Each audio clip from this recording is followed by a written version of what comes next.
Iran Israel దేశాల మధ్య జరుగుతున్న భీకర యుద్ధం పోరాటంలో సామాన్య పౌరులు చాలామంది మరణించడం జరిగింది. ఈ నేపథ్యంలో ఇరాన్ ఇజ్రాయెల్ మధ్య జరుగుతున్న ఈ యుద్ధం కారణంగా ఒకవైపు చమురు రేటు రోజు రోజుకి పెరుగుతుంది, మరోవైపు బంగారం కూడా గ్రామ్ రేటు కూడా అధికంగా పెరుగుతుంది. ఈ నేపథ్యంలో రవాణా ఛార్జీలు కూడా పెరిగే అవకాశం ఉంది, మరోవైపు నిత్యావసర సరుకుల రేటు కూడా పెరిగే అవకాశం ఉంది. అసలు ప్రజలు ఈ యుద్ధంపై ఏ విధంగా స్పందిస్తున్నారు, ఈ రేట్లు అధికమవడంతో రోజువారీ జీవితం ఏ విధంగా ఉండిపోతుందో వారి మాటల్లోనే అడిగి తెలుసుకునే ప్రయత్నం చేద్దాం.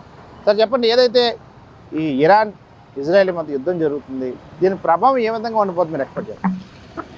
ఈ విధంగా యుద్ధం వల్ల ప్రపంచానికి అరిష్టం తప్పితే సుభిక్షం అనేది లేదు. ఈ యుద్ధాల వల్ల మరి ప్రజలు ఎంతోమంది నష్టపోతున్నారు. ఈ యుద్ధాల వల్ల కరువు కాటకాలు పెరుగుతాయి, పంటలు సరిగ్గా పెరగవు, చమురు ధరలు విపరీతంగా పెరిగిపోతాయి.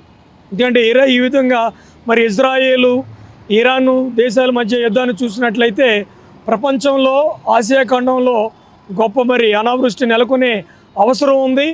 దీన్ని బట్టి మరి మూడో ప్రపంచ యుద్ధం కూడా వచ్చే అవకాశాలు ఉన్నాయి. కనుక ప్రతి ఒక్కరు కూడా శాంతి సంయమనం పాటించాలి. మన భారతదేశం పాకిస్తాను ఏ విధంగా మరి కాలు దూకున్నా కానీ ఏ విధంగా శాంతియుతంగా రాజీ పడ్డాయో అదేవిధంగా మరి ట్రంప్ గారు చెప్పినట్లుగా ఈ ఇరాను ఇజ్రాయేలు మరి రాజీ పడవలసిన ఆవశ్యకత ఎంతైనా ఉంది. మరి వీళ్ళతో పాటుగా ప్రజలు, మరి పేద ప్రజలు, సామాన్య ప్రజలు ఎంతోమంది నిరాశ్రులైపోతున్నారు. ఉండడానికి ఇల్లు లేకుండా, వస్త్రాలు లేకుండా, తాగడానికి నీరు, ఆహారము, కాలకృత్యాలు లేకుండా చాలామంది ఇబ్బంది పడుతున్నారు. కనుక మరి ప్రపంచ శాంతిని దృష్టిలో పెట్టుకుని ప్రతి ఒక్కరు కూడా ముందుకు అడుగు వేయాలి. ప్రపంచం ఉగ్రవాదాన్ని పెంచి పోషిస్తున్నటువంటి మరి దేశాలని ఖండించాల్సిందే తప్పనిసరిగా. అయినప్పటికీ మరి యుద్ధాలు జరగకుండా అందరూ కూడా సంయమనం పాటించి ప్రపంచమంతా శాంతి సమానతను పెరిగినట్లుగా మరి కృషి చేయాలి. ఆ విధంగా మరి ప్రతి ఒక్కరు కూడా మరి దేశాలకి ఉద్బోధన చేయాలి. మరి ఇతర దేశాలన్నీ కూడా మరి G7 మరి ఇతర అన్ని దేశాలు కూడా మరి కలిసి యుద్ధాన్ని ఆపడానికి కృషి చేయాలి. ఇరాన్ ఇజ్రాయెల్ బ్యాటిల్ వల్ల క్రూడ్ ఆయిల్ రేట్స్ అనేవి పెరిగిపోతాయి. దాని ప్రభావంగా మన భారతదేశానికి క్రూడ్ ఆయిల్ అనేది ఇరాన్ నుంచి మనకి దిగుమతి చేసుకుంటాం కాబట్టి దానికి ప్రభావం అనేది పెరిగింది. అక్కడికి మన దేశంలో మా సామాన్యుడు బైకర్ కానీ కార్స్ అంటే అక్కడ బైకర్ కానీ దానివల్ల రేట్ పెరిగిపోవడం వల్ల సామాన్యుడు ఈ ట్రాన్స్పోర్ట్ అనేది నిత్యావసరం వస్తువు కాబట్టి దానివల్ల ఇదే పెట్రోల్ డీజిల్ని వేయించుకోలేక కొంచెం ఇబ్బంది పడతారు. దానివల్ల ఈ అక్కడి నుంచి మనకి గోల్డ్ అనేది ట్రాన్స్పోర్ట్ అవుతుంది కాబట్టి దానివల్ల ఈ ఫంక్షన్స్కి తర్వాత ఈ మ్యారేజ్కి సంబంధించి దాని ప్రభావం ఎక్కువ ఉంటుంది. కాబట్టి కొనుక్కోలేక పేదవాడు ఇబ్బంది పడతారని చెప్పి మా యొక్క అభిప్రాయం. అయితే ఇరాన్ ఇజ్రాయిల్ ఈ యొక్క బ్యాటరీని శాంతియుతంగా పరిష్కరించుకొని దాని ప్రభావాన్ని మిగతా దేశం మీద పడకుండా శాంతియుతంగా సమస్య పరిష్కరించుకోవడం అని చెప్పి మా అభిప్రాయం. ఏదైతే ఇరాన్ ఇజ్రాయిల్ యుద్ధం ఏదైతే ఉందో దీన్ని ఏదైనా యుద్ధం తీసుకున్నట్టయితే ముందుగా అక్కడ మనం గమనించవలసింది సాధారణ మానవులు అనే వాళ్ళు చాలామంది కూడా కుటుంబాలు కోల్పోయి, ప్రాణాలు కోల్పోయి, ఆస్తి నష్టం, ప్రాణ నష్టం విచ్చలవిడిగా జరుగుతుంది. ఒక పక్క రెండు దేశాల మధ్యన లేకపోతే రెండు ప్రాంతాల మధ్యన యుద్ధం జరిగితే ఇరు సంబంధాల మధ్య ఉండే ఏవైతే ఎక్స్పోర్ట్ ఇంపోర్ట్స్ గూడ్స్ ఉంటాయో లేకపోతే ఏవైతే వర్తకవో ఇవి ఉంటాయో అవన్నీ కూడా రద్దు చేసుకొని గూడ్స్పై GST లాంటివి పెంచే అవకాశం అనేది ఎక్కువ ఉంటుంది. ఈ రకంగా ట్యాక్సులు పెంచడం వలన ఉండే రైతులు ఎవరైతే ఉంటారో, ప్రజలు ఎవరైతే ఉంటారో వాళ్ళపైన భారీగా ఏవైతే ఈ ట్యాక్స్లు అయితే ఉంటాయో అన్ని వసూలు చేయడం వల్ల చాలా ఆర్థిక ఇబ్బందులు అనే వాళ్ళు ప్రజలు గురవుతారు.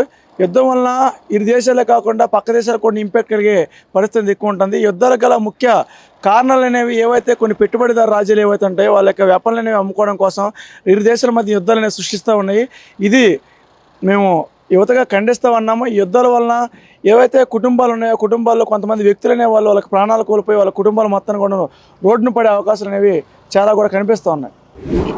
శాంతియుతంగా చర్చించాల్సి పోయి ఇలా దేశాలు కొట్టుకుంటే మూడో ప్రపంచ యుద్ధం వచ్చే అవకాశం సో మీరు పౌరుడుగా ఏం చెప్పాలి, మీ డిమాండ్ ఏంటి? ఈరోజు ఇరాన్ ఇజ్రాయెల్ యుద్ధ వల్ల ప్రపంచ దేశాలకు కూడా చాలా ఎఫెక్ట్ అయ్యే అవకాశం ఉంది. అలాగే ఇరాన్ నుంచి మనకి రావాల్సిన ఆయిల్స్ ఇవన్నీ కూడా ఆగిపోవడం వల్ల మనం ఆర్థికంగా భారతదేశం దెబ్బతింటుంది. రెండోది, ఇరాన్ ఇజ్రాయెల్ యొక్క యుద్ధాన్ని అమెరికా సమర్థించడం కూడా అది భారతదేశం వ్యతిరేకిస్తుంది. అలాగే Pakistan, I love you Pakistan అంటున్నారు, అది కూడా ట్రంప్ గారు చేసిన తప్పే. దాన్ని కూడా మన కేంద్ర ప్రభుత్వం, ప్రధానమంత్రి గారు వెంటనే ఖండించాలి. రెండోది, పాకిస్తాన్ యుద్ధాన్ని మేమే ఆపాం, మధ్యవర్తిత్వం చేసాం అని ట్రంప్ గారు చెప్తున్నారు. అది శుద్ధ అబద్ధం అని మన ప్రధాని గారు ఖండించడం కూడా జరిగింది.